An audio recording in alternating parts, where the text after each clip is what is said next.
In our headlines on this Thursday afternoon, May 11th here in South Korea. President Yoon Suk-yeol lowers the crisis level for COVID-19 nationwide, paving the path to ease guidelines for isolation, testing and masking, even at some health centers. And President Yoon Suk-yeol is poised to host his Canadian counterpart, Justin Trudeau, here in Seoul next week to promote mutual interests just ahead of the attendance at the G7 summit in Hiroshima. Meanwhile, consumer prices in the U.S. rise at a slower pace in April to post 4.9% on year, raising high the possibility of a future freeze in the Federal Reserve's interest rate hikes. We start here on the local front today as Korea has declared a return to normality after more than 3 years of a COVID-19 pandemic scenario. That being said, our Kim Jong-sil tells us what this declaration means. 오늘 중대본에서 코로나 위기 경보를 심각에서 경계로 조정을 하고 6월부터 본격 적용하기로 했습니다. 3년 4개월 만에 국민들께서 일상을 되찾으시게 돼서 기쁘게 생각합니다. On Thursday morning, President Yoon attended the COVID-19 disaster control meeting with 12 medical personnel, including doctors and nurses, who have been working tirelessly since the very first COVID-19 case in South Korea was reported back in January 2020. 일단 입고 있는 옷부터가 너무 덥고 활동하기 너무 힘들고 하여튼 실제로 가서 보지 않고는 의료진들이 얼마나 힘들고 고생을 했는지 느끼기가 쉽지 않을 것 같습니다. 이분들의 협업 덕분에 팬데믹을 극복할 수 있었습니다. The government has also announced changes to the remaining COVID-19 related measures. From June 1st, the 7-day mandatory isolation period for confirmed cases will be reduced to a 5-day voluntary isolation. The recommended PCR test within 3 days for people arriving in the country will also be lifted. And the indoor mask mandate will be lifted in all places, only except for hospitals with inpatient wards. It's possible these new changes could come in sooner depending on the administrative process.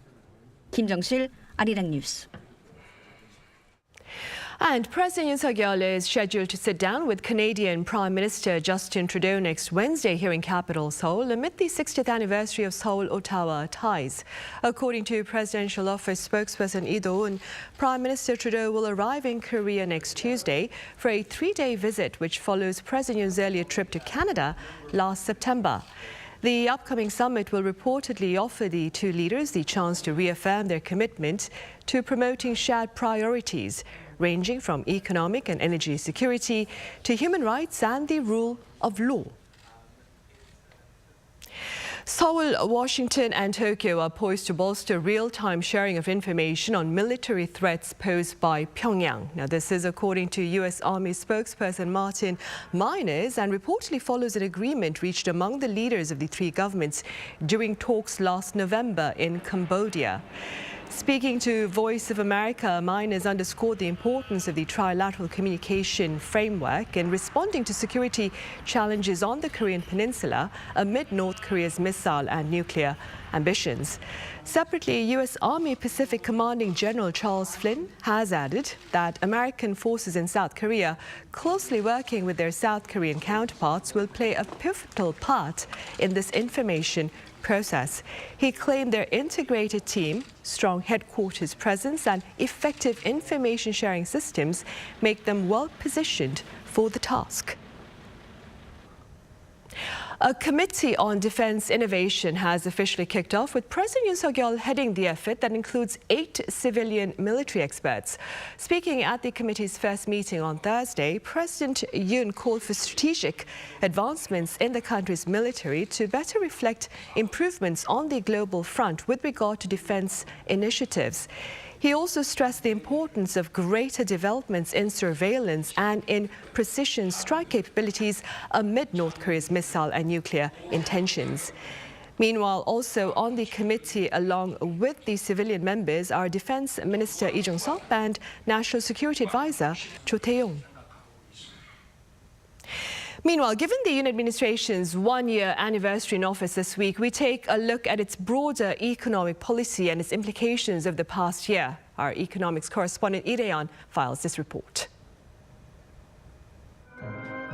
With a clear focus on freedom, innovation, fairness, and solidarity, the Yoon administration has been working on creating a private sector-led economy over the past year.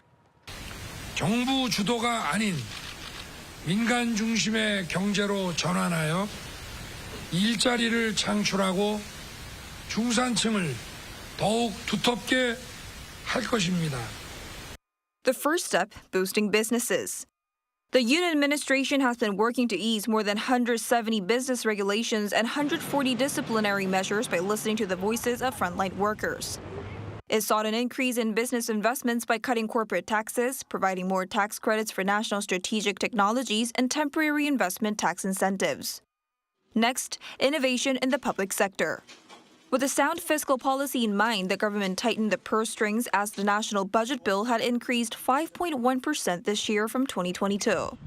It has also focused on efficiency by reorganizing public institutes to reduce unnecessary quotas and expenses. The Yoon administration has also been proactively adopting an emergency framework to ease market concerns, including expanding the market liquidity public fund program amid volatile bonds and funds markets. 13 emergency economic meetings and over 20 ministerial roundtables were held to tame market fears. In terms of the housing market, it has eased some home loan regulations while abolishing tax penalties on multiple homeowners. Last but not least, the current administration is working to increase public welfare by protecting vulnerable groups.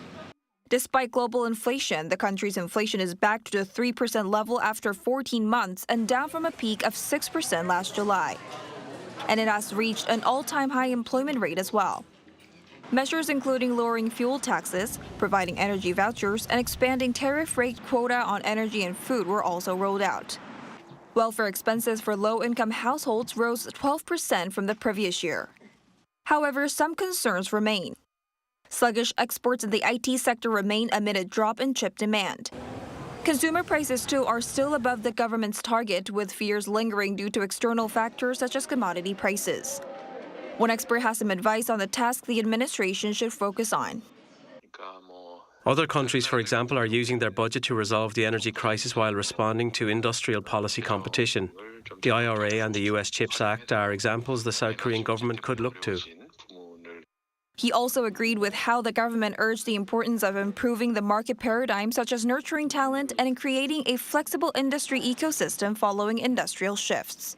Lee-hyun, Arirang News. And in related news, the gist of the Yoon administration's industrial policy has been the fostering of new growth engines based on high-tech industries. Our business correspondent Shin Ha-young explains. For the past year, the Yoon administration has been putting in efforts to nurture high-tech industries and has been making reforms to boost investment.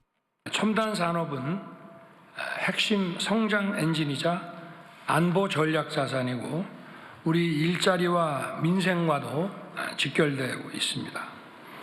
In line with its goal, last October, it identified 12 national strategic technologies, including chips, secondary cell batteries, and robotics, and decided to invest 25 trillion Korean won, or roughly $18.8 billion. Support for semiconductor chips, the country's major economic driver, has been particularly noticeable amid global competition to take the lead in the chip industry. The government earlier announced its plan to make the Seoul metropolitan area home to what would be the world's biggest hub for making system chips. It has also taken steps to support corporate activities through tax benefits. Through the so-called K-CHIPS Act, the tax deduction rate for conglomerates and medium-sized businesses in selected tech industries has risen from 8% to 15%, while for smaller businesses, it has risen from 16% to 25%. Boosting operations and exports of nuclear power plants has been also on the agenda under the goal to make the country a nuclear reactor superpower. Construction will soon resume at the Shinano nuclear power plant on reactors 3 and 4, which were halted in 2017 under the previous government's nuclear phase-out initiative. In terms of artificial intelligence, the government decided to spend around $300 million this year in spending infrastructure to develop AI. It also plans to nurture 10,000 software companies in the service sector at the center of an AI ecosystem by 2026. There were also remarkable achievements in the space industry, with the country's successful second launch of its homegrown Nuri space rocket, making it the 7th country in the world to have developed a space launch vehicle that can carry a satellite of more than a ton. This was followed by its first lunar orbiter Danuri, which successfully entered its target orbit of the moon. On top of that, there are plans to establish a National Aeronautics Administration, or Korean version of NASA, within this year. One expert said the Yoon administration's early moves have encouraged investment. Delays in legislation and policy-making hinder firms from investing. But over the past year, various policies were made regarding advanced industry strategies, reducing uncertainties for the firms. They've also absorbed a significant portion of investment risks.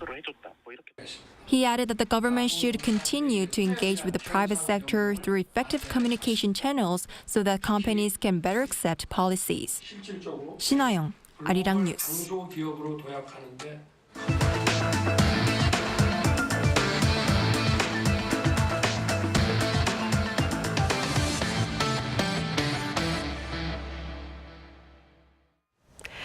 The Korea Development Institute says the local economy will expand over 2% in 2024, well above the projection for 2023. According to the institute on Wednesday, Korea's economy this year will grow 1.5%, down from February's forecast of 1.8%, given the lackluster demand for semiconductors in the global market. But come next year, Korea will see its economy expand 2.3% amid a rebound in chip exports. With regard to inflation, the think tank believes consumer prices will ease to 2.4% next year from 3.4% this year. Over in the U.S., data for the month of April shows consumer prices continue to rise at a markedly slower pace, raising prospects for a potential freeze in interest rate hikes in the near future. Our Ising Jae's details. According to the U.S. Labor Department's Consumer Price Index released on Wednesday, U.S. consumer prices rose 4.9% on year, down from the 5% reported in March. The latest numbers show that the U.S. is seeing inflation slowing for a 10th straight month, a huge decline from its 40-year high of 9.1% seen last June. April's inflation figure is also the smallest yearly increase since April 2021. On a monthly basis, however, consumer prices have increased 0.4%, following a 0.1% increase in March. The latest inflation figures come on the back of another drop in grocery bills, which offset a rebound in gasoline costs. Gasoline prices in April jumped 3%, while grocery prices dropped for a second straight month. Despite the mixed figures, there are signs that inflation is continuing to cool. And these signs are making economists wonder whether the U.S. Federal Reserve is finally ready for a rate freeze in their next FOMC meeting in June.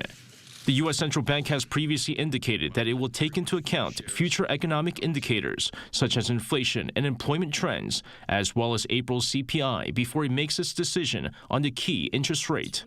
Bloomberg noted that with clear signs of inflation easing, the U.S. Fed has room to freeze its rates in the next FOMC meeting. However, other watchers are less optimistic, as inflation levels are still far from the U.S. Central Bank's target of 2%. The U.S. Fed earlier this month raised its key interest rate by another 25 basis points, the 10th consecutive time that rates were raised. The next FOMC meeting is slated for June 13th to the 14th.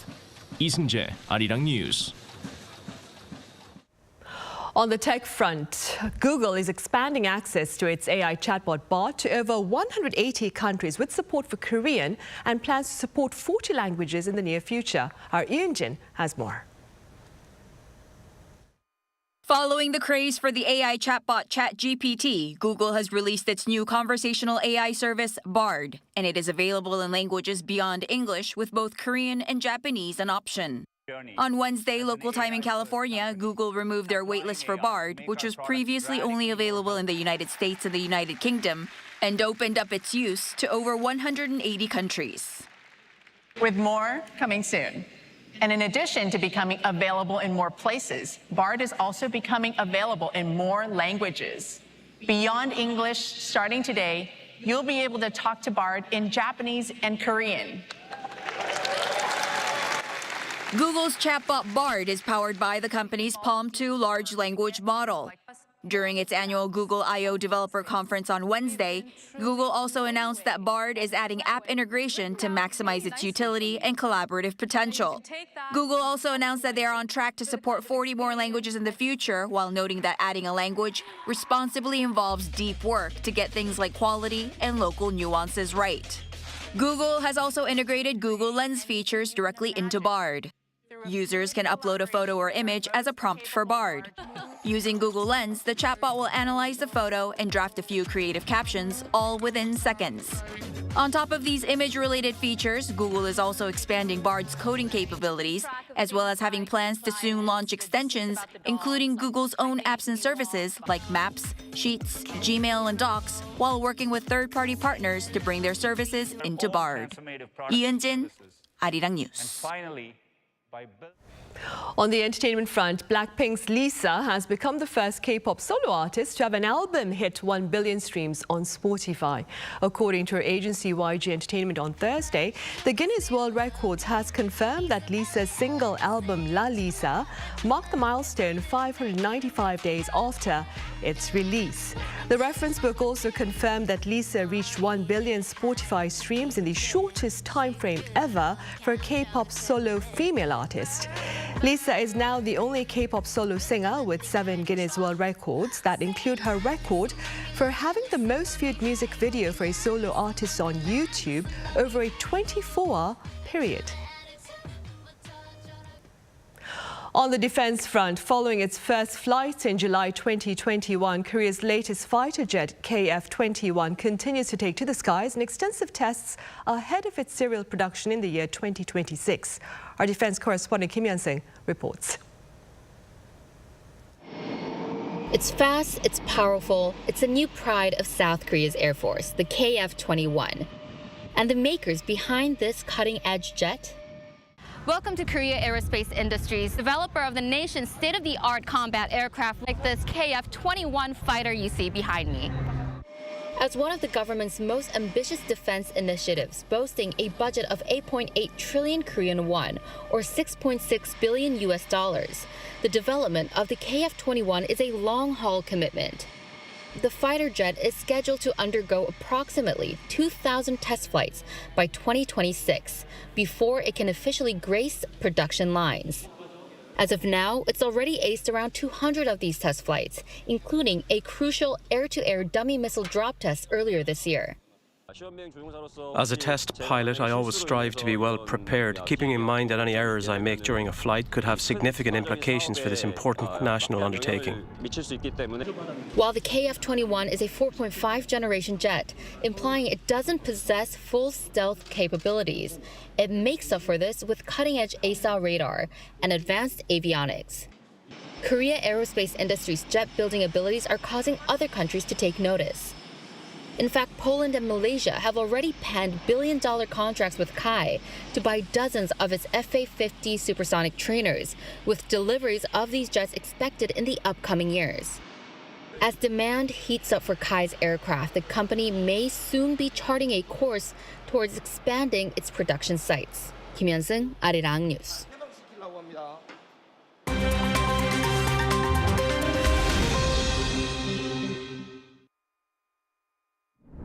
Let's take a look at what's going on in the world now. In the Gaza Strip, Israeli soldiers and Palestinian militants have exchanged some of the heaviest fire seen in the last 9 months. According to Israel, Palestinian militants fired over 460 rockets. 3 hit residential areas in Israel, but most were intercepted or fell in open areas. Israel also said that it's hit 130 militant targets so far. Medics in Gaza report that at least 6 people have been killed, 4 of whom were confirmed as militants. This follows airstrikes from the Israeli Defense Force on Tuesday, which targeted Islamic Jihad militants.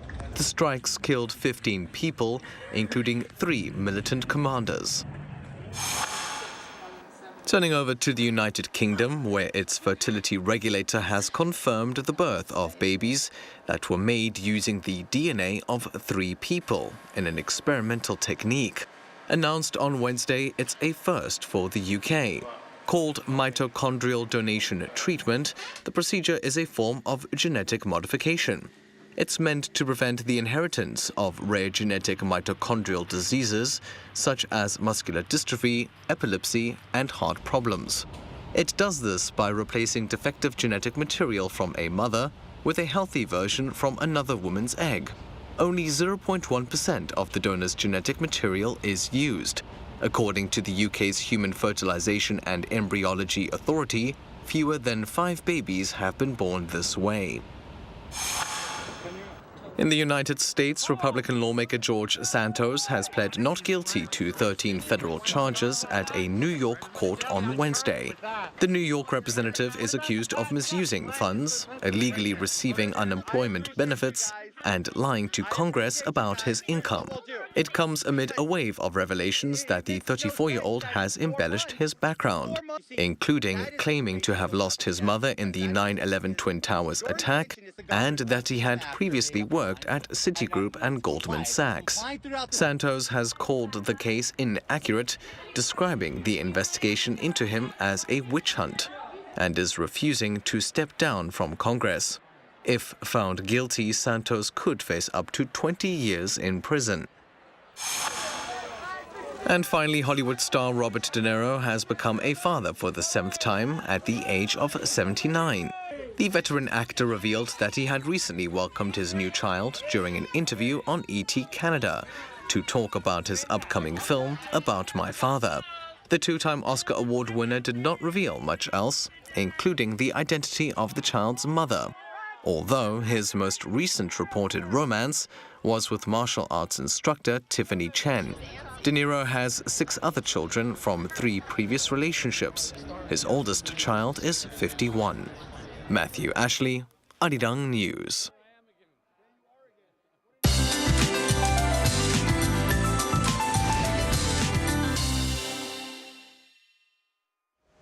Good afternoon. Take good care when out in the sun today due to rising levels of UV rays. UV levels are high to very high nationwide, while ozone levels should reach bad levels as well. So please use sunblock and hats and drink plenty of water to stay hydrated. Afternoon highs are 1 to 4 degrees higher than season norms, and western parts of the country should have daytime highs hovering above 25 degrees Celsius. However, regions in the East Coast will have much breezier daytime highs due to easterly winds topping out at upper teens. Air quality are decent in most areas, but some of the west are having bad dust level today. But air quality should return to normal as the day goes on.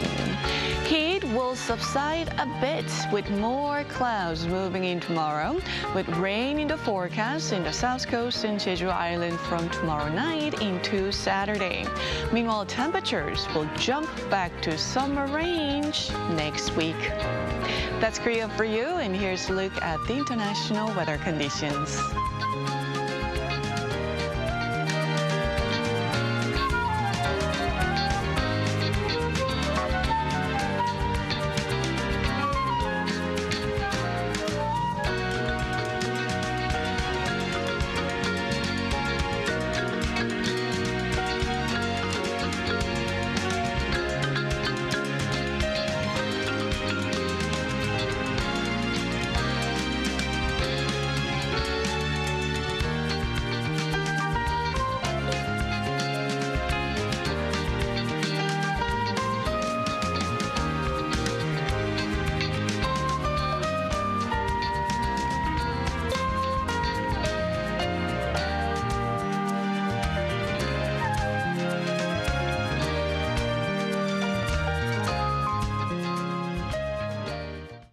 That ends our Thursday afternoon newscast. Our panel session coming up next touches upon the ease in COVID-19 alert level here and elsewhere. Do stay with us.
제주도에 처음에 놀러 갔을 때 새롭게 단장했다고 얘기가 나와봤는데 스트릿 사진 한 장이었는데 혼자서 좋은 건축을 한국인들만의 마음들.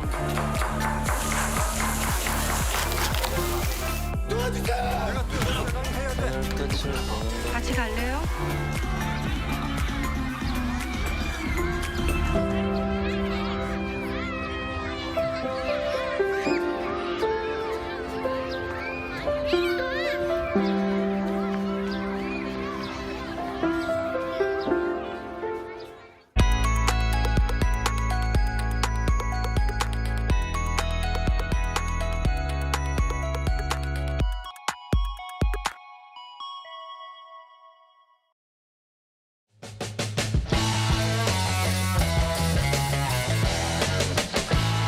Contour the world, simply contour. India, the United Kingdom, New Zealand. Woo!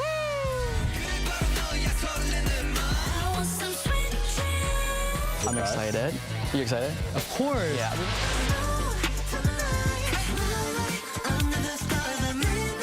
Music, start.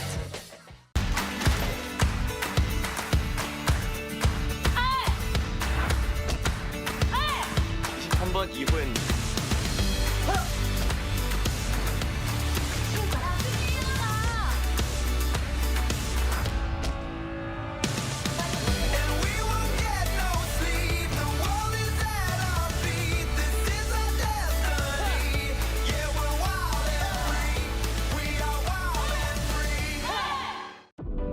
Lotus Lantern Festival. Let the festival begin. We desire to share Korea's proud culture with the world.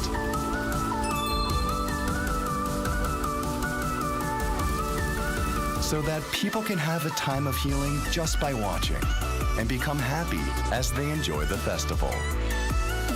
So that joy can stay in their hearts the moment they encounter our festival. That is the reason we want to share our culture with the world. Welcome to Lotus Lantern Festival, Seoul, Korea.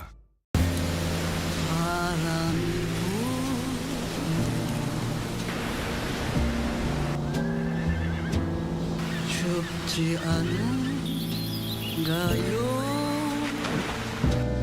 처음 태어난 이별에서 사는 우리 손잡아요.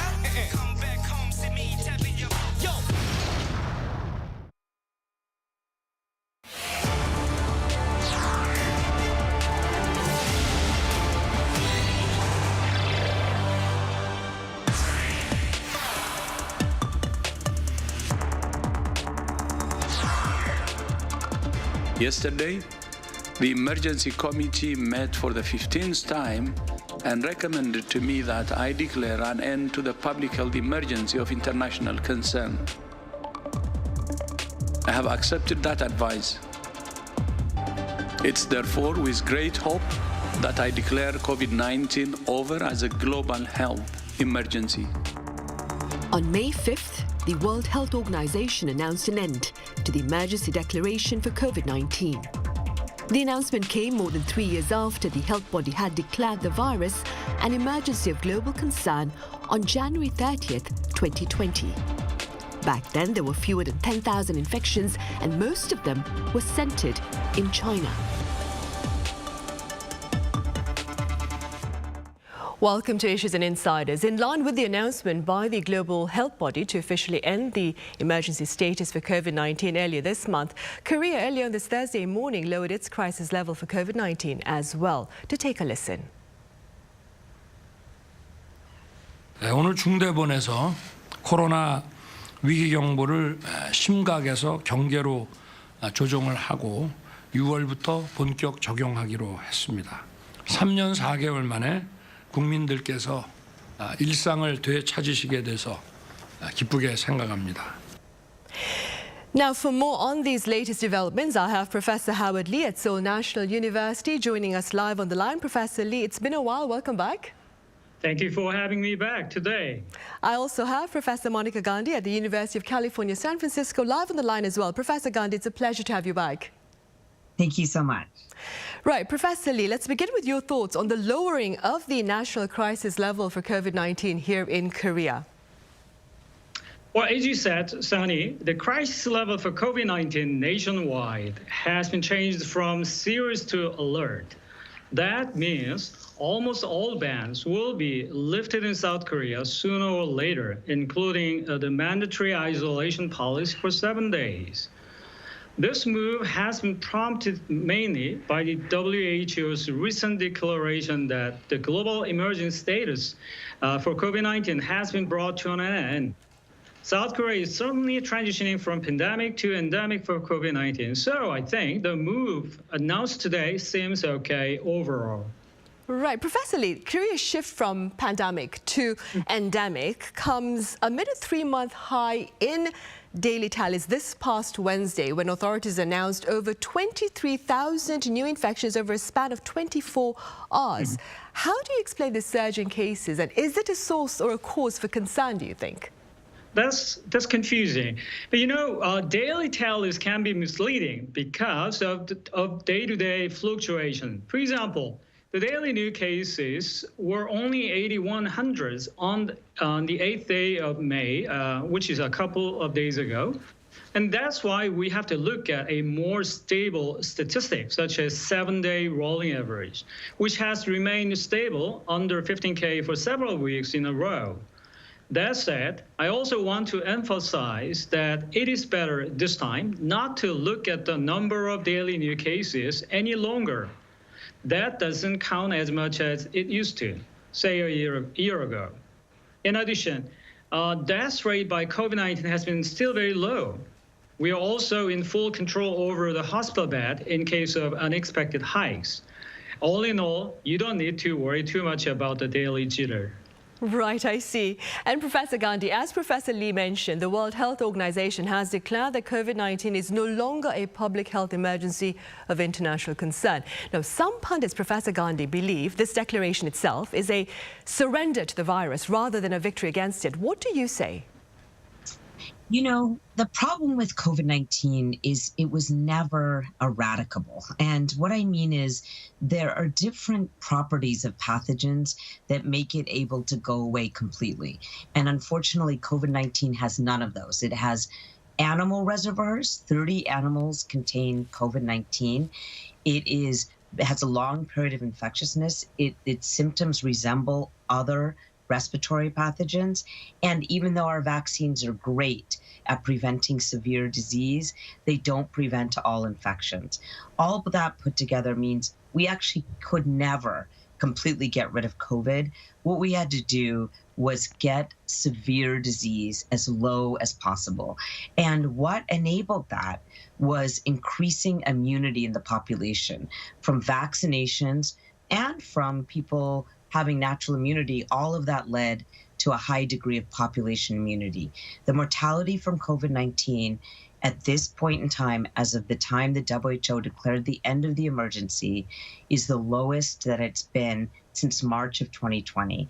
And that is what led the World Health Organization to say, it's pretty much where we are right now. It's as low as it could be in terms of severe disease.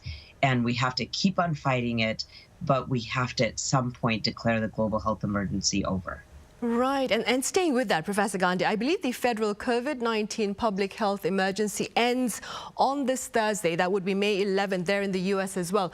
What does that mean for people there?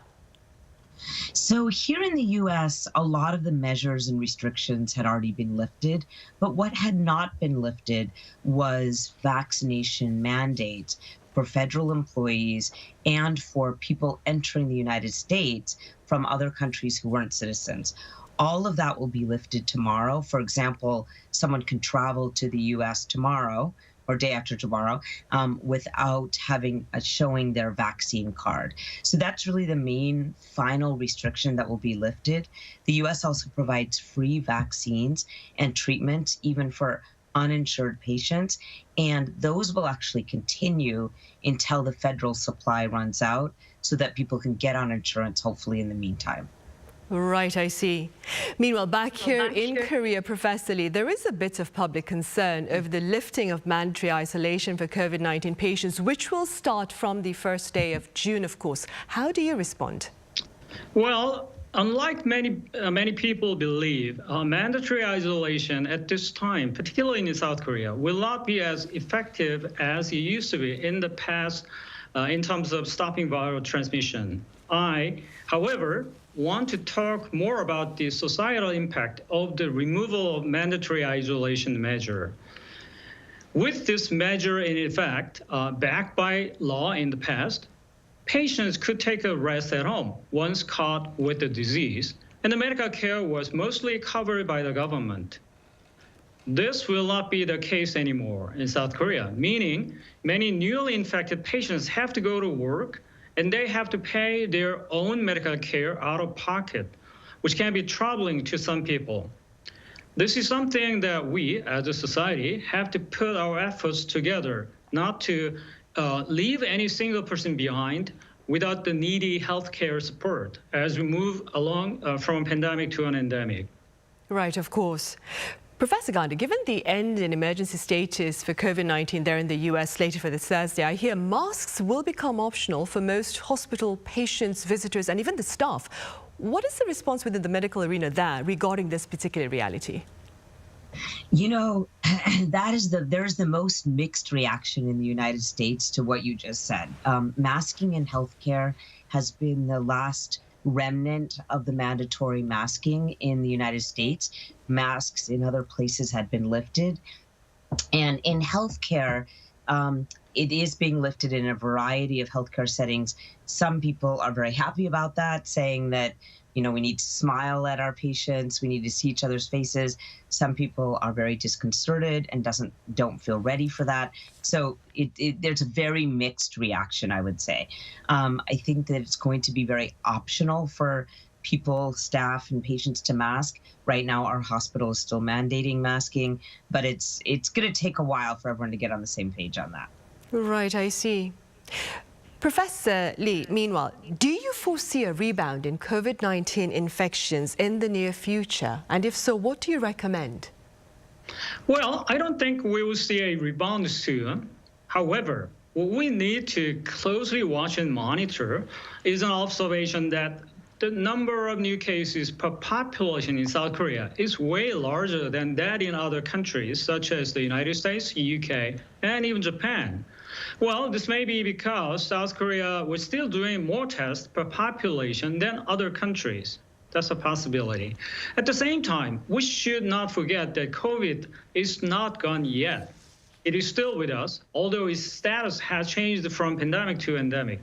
So we have to get vaccinated every year probably, particularly those who are vulnerable to serious disease.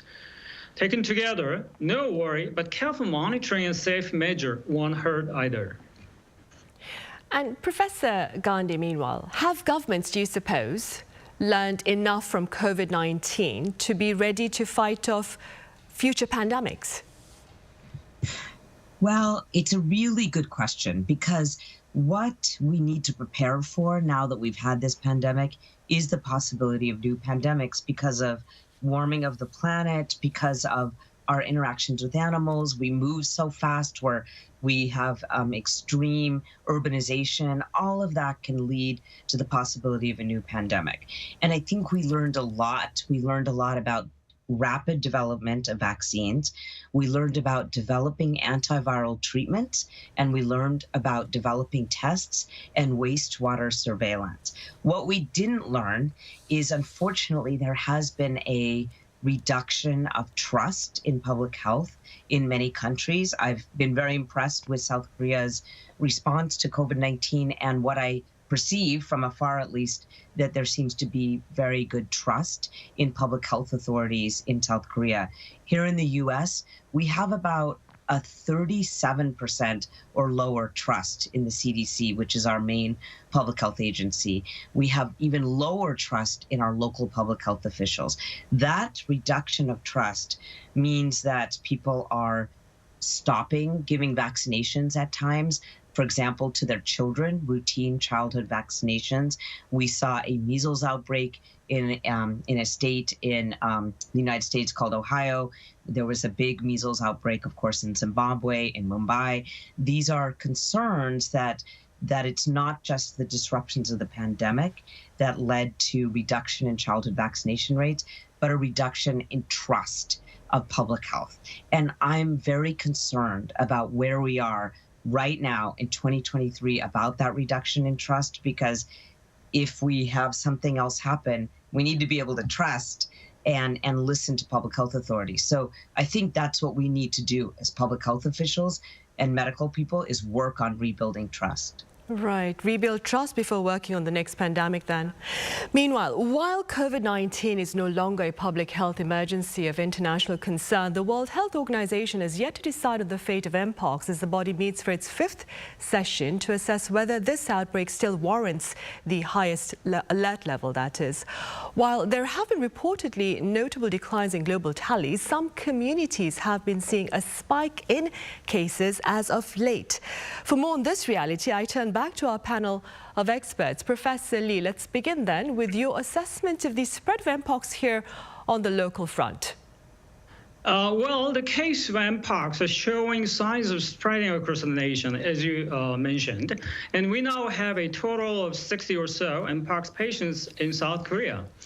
This is quite an increase since we had only 5 cases up until this March, all linked to some kind of overseas travel. What is both interesting and slightly worrisome is the fact that most cases we have seen since this March are something that were locally transmitted. That said, however, no need to panic, I guess, because many of them were found in sexually active males aged 20 to 40 who had been in some sort of inappropriate sexual contact. So if you stay out of that unusual practice, you are, I think, okay in most cases. Professor Lee, then, so most of these community transmissions here in the country were as a result of sexual contact between some groups of people. Is that the only reason, do you suppose, behind the sudden spike in cases here in the country? Sonny, I think that's an interesting question. Frankly, I don't know what has happened behind and caused the sudden increase in Mpox cases in South Korea. One theory, however, I can think of is that we could have probably paid more attention to Mpox right now than before, as we are freed from the concern that had occupied us for years. That is COVID-19, of course. This, I think, could have contributed to the increased number of Mpox cases recently, as we witnessed. In other words, not only physicians but patients have been more likely to report the possible cases, which resulted in an apparent increase in the number of Mpox cases. Right, I see. Meanwhile, Professor Gandhi, I understand doctors in the US have warned about a comeback of Mpox cases across the nation. Could you tell us a bit more about that in detail? Yes, so, Mpox hit the US earlier than South Korea and actually started in the UK, Europe, Canada, Australia, and then this global outbreak spread to the US, and we had a quite high number of cases in the summer of 2022. Then about the third week of August, cases started decreasing in the US and actually worldwide, and they were reaching very low levels. And then recently, just very recently, we've seen a resurgence of cases in the US and actually another one in France. The resurgence in the US has been reported from a Chicago-based clinic. This is a clinic that serves people living with HIV. Gay and bisexual men are the major risk group that's being affected by this Mpox global outbreak.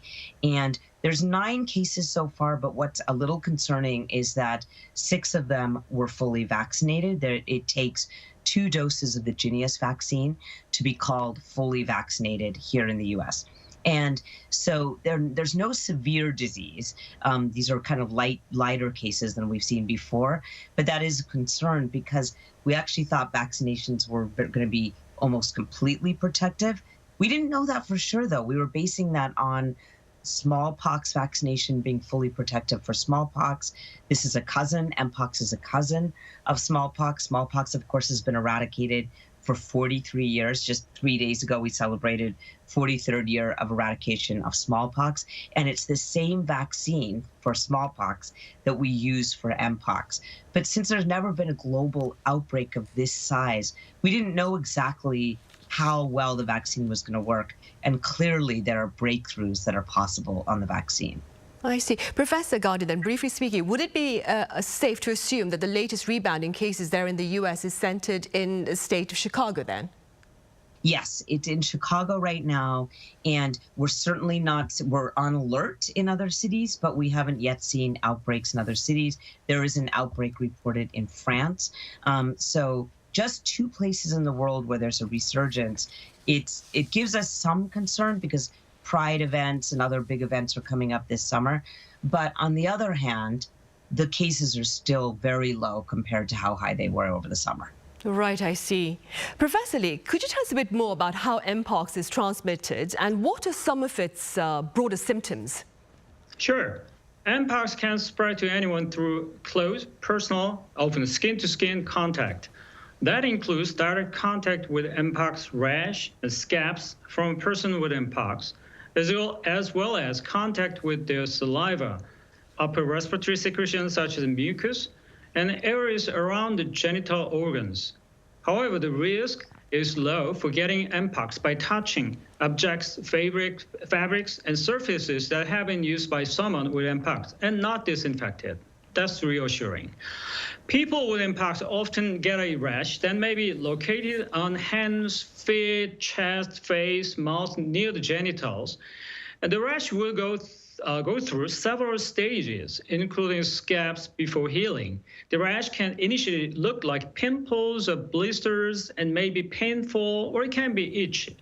Other symptoms are quite similar to those we see in common cold, such as fever, chills, swollen lymph nodes, muscle aches, backache, headache, and respiratory symptoms, including sore throat, nasal congestion, of course, and cough. Right, I see. Professor Gandhi, you touched upon very briefly on the treatment procedure earlier on. Could you tell us a bit more about the prevention efforts then with regard to Mpox? Yes, so Mpox is an orthopox virus related to smallpox, and really we didn't have a designated vaccine for Mpox. It's so closely related to smallpox that we just pulled out our smallpox vaccination stocks because many countries still had smallpox vaccine. For example, the US military is still vaccinated for smallpox, even though it's been eradicated.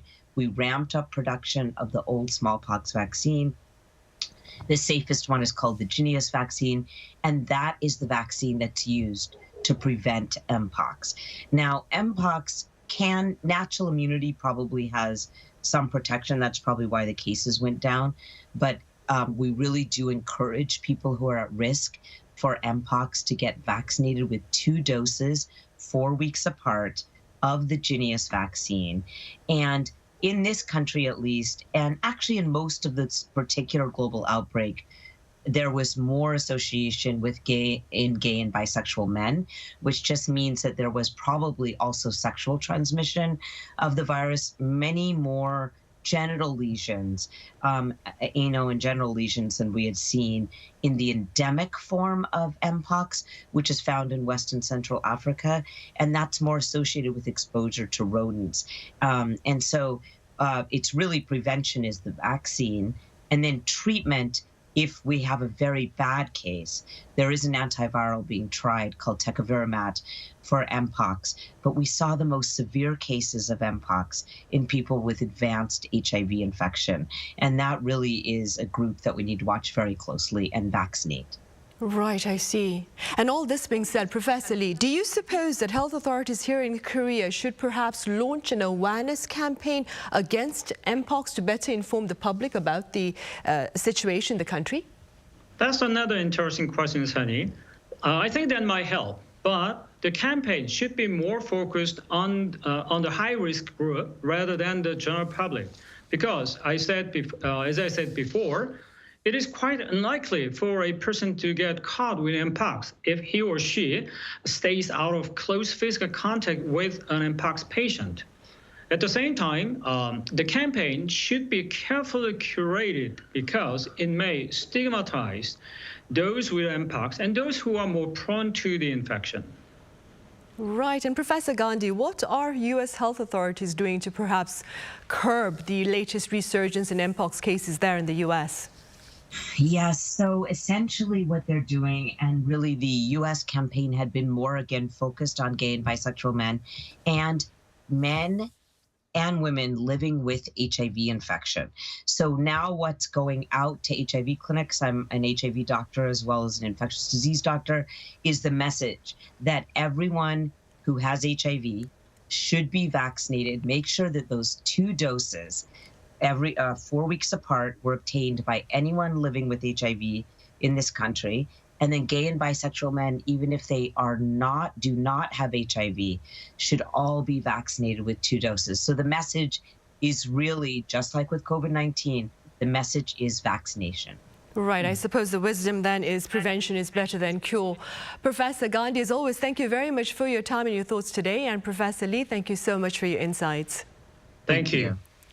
Right, well, that ends our Thursday edition of Issues and Insiders. Thank you for watching. Do join us again same time tomorrow, that is Friday.